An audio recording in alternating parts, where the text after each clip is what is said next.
सुरा सेवित पाद पंकजा करे विराजत कमनीय पुस्तका विदेश पत्नी कमलासन प्रिया सरस्वती नृत्य तुवाची में सुधा. સૂર્ય પૂર્વ દિશામાં ઉગતો નથી, સૂર્ય ઉગે છે તેને પૂર્વ દિશા કહેવાય છે. સૂર્ય એ દિશાઓનો ગુલામ નથી.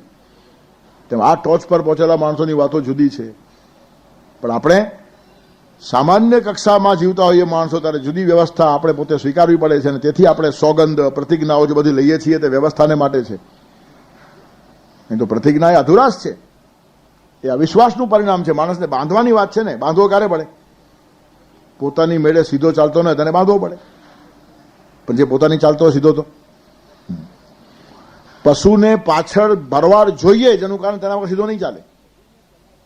તો પશુને ચલાવવાને માટે લાકડીવાળો ભરવાડ જોડે જોઈતો હોય અને માણસને ચલાવવાને માટે બંદૂકવાળો પોલીસ જોઈતો હોય, તો બંનેમાં ફરક શું? પોલીસ હોય કે નહીં, હું સારો જ છું, પોલીસ શું કરશે?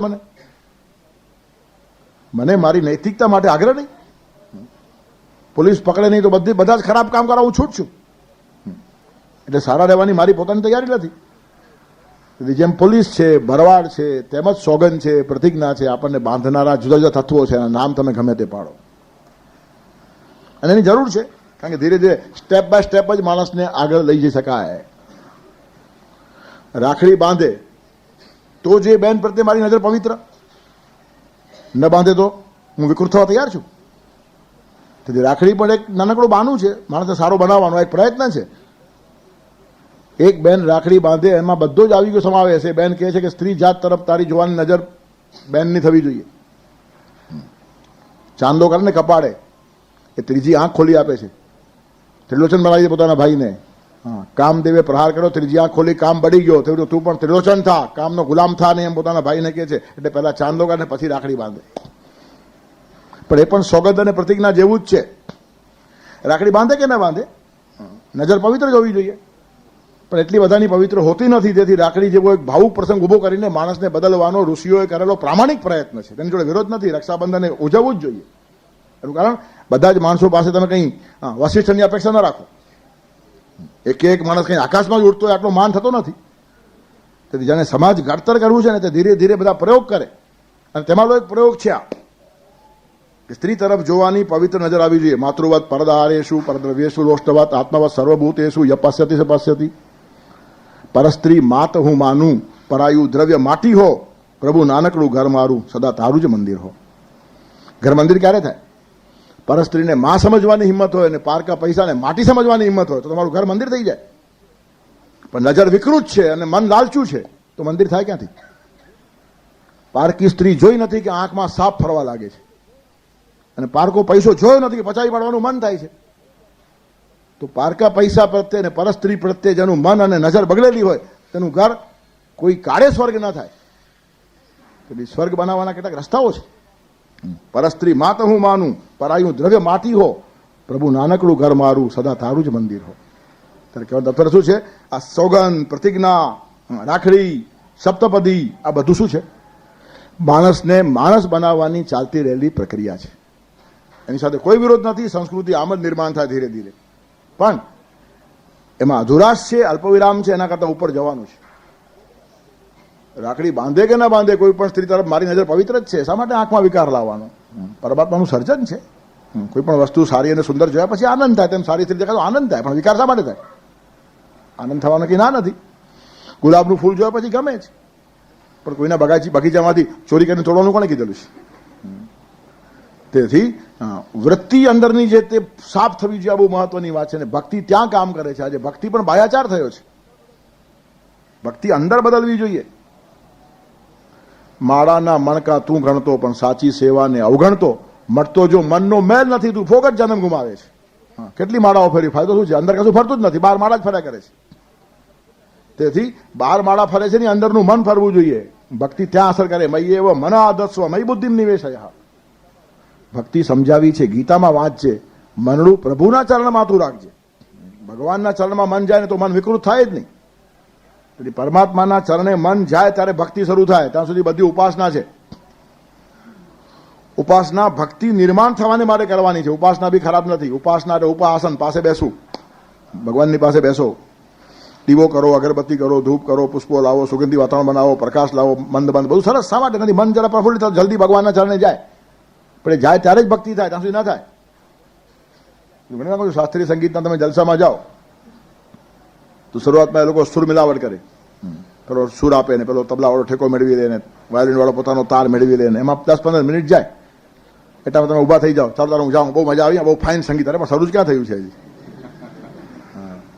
તેથી સુર મિલાવટને જ સંગીત સમજનારા માણસો જેટલા બાલિશ છે, ઉપાસના ને ભક્તિ સમજનારા એટલા જ બાલિશ છે. અને એમાં 70-80 વર્ષ જાય છે. દીવો કર્યો, ફૂલ મૂક્યા, અગરબત્તી મૂકી, ધૂપસળી મૂકી, ભક્તિ પૂરી થઈ, હાથ જોડે નવાના, સરસ ભક્તિ તો કર. આ તો સુર મિલાવટ થયું. હવે મન જશે ભગવાન પાસે, ભગવાન બી રાહ જુએ. આપણે દીવો કરીએ, ફૂલ મૂકીએ, અગરબત્તી કરીએ, ભગવાનને આશા થાય કે અમારી પાસે આવશે, એટલામાં તો ગુડ બાય, પતી ગયું. ભગવાન તો કમાલ છે. 70 વર્ષ ભગવાનને પજવીએ છીએ. દેખાડવાનું ને આપવાનું નહીં, દેખાડવાનું ને આપવાનું કેવું લાગે? હવે આવો ત્રાસ ભગવાનને આપીએ છીએ અને પાછા પોતાને ભગત કેવડાવીએ છીએ. તેથી મન જ્યાં સુધી ભગવાનના ચરણે જાય નહીં ત્યાં સુધી ભક્તિ થતી જ નથી. આ બધી પ્રાથમિક વસ્તુઓ નકામી નથી. એ જ ગીતાનું વૈશિષ્ટ્ય છે કે કોઈ વસ્તુને ઉડાડી નહીં મૂકે. ન બુદ્ધિ ભેદમ જનેત અજ્ઞાનામ કર્મસંગીનામ જોશે સર્વ કર્માણી વિદ્વાન યુક્ત સમાચાર. જ્યાં સુધી ઉપરની કક્ષાએ ગયો નહીં ત્યાં સુધી નીચેની વાતો તોડો નહીં. સ્ત્રી માત્ર તરફ નજર પવિત્ર હોવી જોઈએ. રાખડી બાંધવાની શું જરૂર છે એમ બોલો નહીં. રાખડી બાંધવાની જરૂર જ છે. એનું કારણ ત્યાં સુધી હજી પહોંચ્યો નથી, અને પહોંચે લાખોમાં એકાદ માણસ પહોંચે. ત્યારે બાકીના બધા માણસોને આવા જ ભાવનાથી બાંધીને સારા રાખવાના હોય છે. એ જ ગીતાનું વૈશિષ્ટ્ય છે. નહીં તો જરાક માણસને જરાક જ્ઞાન થયું ને કે તોડફોડ શરૂ થઈ જાય. આ બધું નકામું છે. શું મંદિરમાં આટા મારો છો, શની પૂજા કરો છો, શું રાખડીઓ બાંધો છો, શું સપ્તપદી બોલો છો. પ્રેમ તો પ્રેમ છે, પોતાની મેળે થઈ જાય છે. એટલે ભટકવા લાગો પશુની જેમ ગમે ત્યાં. કયો ઉપદેશ કોને કરવાનો? અધિકાર તૈસા કરું ઉપદેશ. તેથી બંધનો જરૂરી છે. બહુ વર્ષો પહેલાની વાત છે, લગભગ 35-40 વર્ષ થયા આ વાતને. એ વખતે હું સ્કૂલમાં ભણતો હતો. એક ઠેકાણે એક વ્યાખ્યાન ચાલતું હતું, આમ સહેજ ઉભો રહી ગયો. સારા હતા વક્તા. બોલતા બોલતા એક ઉદાહરણ આપ્યું એમને કે 4 દારૂડિયાઓ ફરવા ગયા હતા. નૌકા વિહાર કરવા નીકળ્યા. બેઠા હોડીમાં હલેસાઓ માર્યા. આખી રાત હલેસા માર્યા. પણ સવારના ત્યાં ને ત્યાં હતા. એનું કારણ લંગર છોડવાનું ભૂલી ગયેલા. દ્રષ્ટાંત બહુ જાણીતું છે, બધાને ખબર હોય. હું સ્કૂલમાં ભણતો ત્યારે પણ મને દ્રષ્ટાંત ખબર હતું. પણ એમાંથી જે ફલિત કાઢ્યું ને બહુ ભયંકર હતું. કોઈને ધ્યાનમાં નહીં આવે. લોજિકલ ફેલસી ક્યાં થાય છે? એ માણસે કીધું કે આખી રાત હલેસા માર્યા પછી આ હોડી ક્યાંય આગળ વધી જ નહીં. એનું કારણ લંગર છોડવાનું ભૂલી ગયેલા. ત્યારે લંગર છોડવું પડે. આપણા જીવનની નૌકા પણ ક્યાંય આગળ વધતી નથી. એનું કારણ આપણા પણ લંગર બાંધેલા છે. કાં વેદોમાં, કાં ઉપનિષદોમાં, કાં ગીતામાં, કાં બાઇબલમાં, કાં કુરાનમાં. જ્યાં સુધી એ કાપશો નહીં ત્યાં સુધી હોડી આગળ જાય. કેટલી ભયંકર વાત હતી આ. પણ બધા શ્રોતાઓએ તાળી વગાડી. કેવી મોટી વાત કરી નાખી. કેવું આપણું લેવલ છે સાંભળનારાઓનું પણ. મને તે જ વખતે ધક્કો લાગ્યો. મારી સાથે 4-5 મારા મિત્રો ઉભેલા. મેં કીધું આ દ્રષ્ટાંત સારું હતું, સાચું હતું, પણ એમાંથી ફલિત કાઢ્યું તે બહુ ભયંકર છે. અને કેમ? મેં કીધું એને પોતે જ કીધું કે આ 4 જણા દારૂડિયા હતા, દારૂ પીધેલા હતા. લંગર બાંધેલું હતું માટે બચ્યા, નહીં તો હોડી ઊંધી વળી હોત, એકે જીવતો પાછો ના આવતે. જ્યાં સુધી માણસ દારૂડિયો છે ત્યાં સુધી બંધન જરૂરી છે. આપણે બધા જ દારૂડિયા છીએ. કોઈને પૈસાનો કેપ છે, કોઈને સત્તાનો કેપ છે, કોઈને વિદ્યાનો કેપ છે. એક માણસ નશો કરેલો છે. અને નશા કરેલા માણસો ગીતાથી જ બચશે, ઉપનિષદથી બચશે, કુરાનથી બચશે, બાઇબલથી બચશે, નહીં તો ઊંધા વળશે. અને જે માણસ નશાની બહાર ગયો તેને શાસ્ત્રોની જરૂર નથી. અને તે આ શું કહેવાનું? શંકરાચાર્ય કહે છે ન શાસ્તા ન શાસ્ત્રમ. પછી એ માણસને કોઈ શાસ્ત્રા નહીં અને શાસ્ત્ર નહીં. પણ એ માણસ આવો કરોડોમાં એકાદ હોય તેનો ઉપદેશ પબ્લિકમાં કરાય નહીં. તેથી ક્યાં શું બોલવાનું? અધિકાર તૈસા કરું ઉપદેશ એમ કહેનારા માણસો સમાજ ઘડતરની જબરજસ્ત પીપાસા રાખનારા માણસો હતા. તરંગને તુક્કો આવ્યો એટલે સમાજને બધું જ કહેવા લાગવાનું. વ્યભિચારી પ્રજા નિર્માણ થાય. અવેદ્યા વેદન. જેને જે ન કહેવું જોઈએ તેને કહી નાખો ને તો વર્ણસંકર પ્રજા નિર્માણ થાય છે. કોણ વાંચે? કોણ શાસ્ત્રો બધું છે લખેલું છે. વર્ણશંકર પ્રજા, જેને કચ્છીમાં આપણે વેણશંકર કહીએ છીએ. ફલાણું મારું કરવા વેણશંકર. અને તે મનુ ભગવાન લખે છે મનુસ્મૃતિમાં, કંઈ રસ્તા ઉપરનો શ્લોક નથી. વ્યભિચારે ને વર્ણાનામ અવેદ્યા વેદને ચ સ્વકર્મણામ ચ ત્યાગે ને જાય તે વર્ણશંકર. વર્ણશંકર પ્રજા નિર્માણ થાય. વ્યભિચારે ને વર્ણાનામ, વર્ણો અંદર અંદર વ્યભિચાર કરે ને તો વર્ણશંકર પ્રજા નિર્માણ થાય. અવેદ્યા વેદન, જેને જે નહીં કહેવું જોઈએ એને કહી નાખો તો વર્ણશંકર પ્રજા ઊભી થાય. અને સ્વકર્મણામ છે ત્યાગે ન, પોતાને યથાપ્રાપ્ત જે કર્મ છે, સ્વધર્મ સ્વકર્મ, તેને માણસો છોડી દે તો વર્ણશંકર પ્રજા નિર્માણ થાય. એ ત્રણ કારણો ગણાવ્યા છે. વર્ણોના વ્યભિચારથી વર્ણસંકરતા આવે, અવેદ્ય વેદનથી વર્ણસંકરતા આવે, અને પોતાનું કર્મ છોડી દેવાથી વર્ણસંકરતા આવે છે. તેથી અવેદ્ય વેદન કરાય નહીં.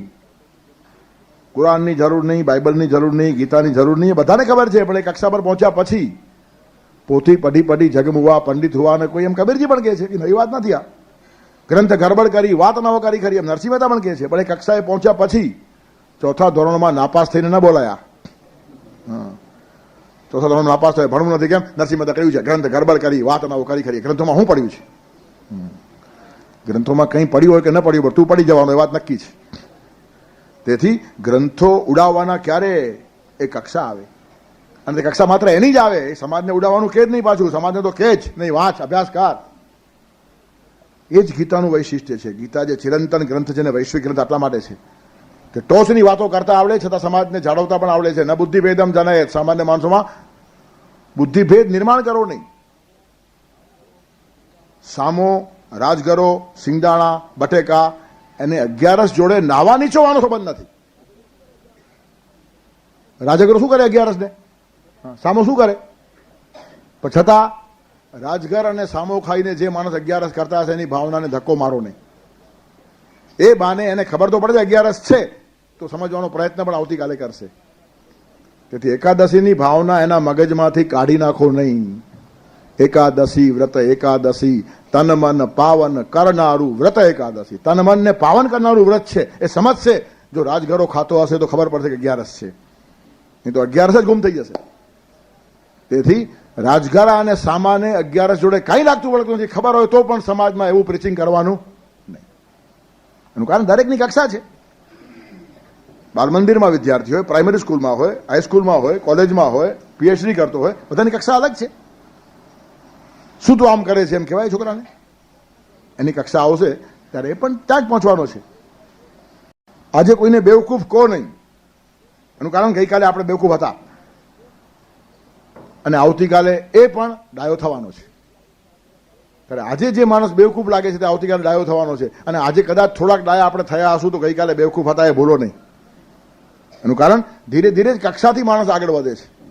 અને આ બેલેન્સ જાળવતા ના આવડે ને તો સામાજિક ક્રાંતિ માણસ કરી શકે નહીં. ન બુદ્ધિ ભેદમ જને, સ્ટેપ બાય સ્ટેપ માણસોને ઉપર લેવાની જવાબદારી સ્વીકારીને સમાજમાં કામ કરવાનું છે. કંઈ ભાષણબાજી નથી, શબ્દોની ગોઠવણી નથી કે આખલાઓની સ્પર્ધા નથી. લોકો એમાંથી ઊંચા નહીં આવે. કયો વક્તા સારો, પથરા સારો, કયો માણસ સારો, વાત કરો ને. કે વક્તૃત્વની હરીફાઈ છે, સ્પર્ધા છે. જવાબદાર કોણ છે, નિષ્ઠાવાન કોણ છે, મિશનથી કામ કોણ કરે છે, સમાજમાં પરિવર્તન આવશે એના માટે આંતરડું કોનું પડે છે, લોહી કોનું ઠલવાય છે, તેની કિંમત છે. પણ ભાષણબાજીની જ ચર્ચા. 2-4 વક્તાઓ ભેગા બોલ્યા તો સારું કોણ બોલ્યું? અરે સારું કોણ જીવ્યું તે કોને? પોથી વાંચે તેને પંડિત કહેવાય, પોથી બોલે એને વક્તા કહેવાય, અને પોથી જીવે એને સંત કહેવાય.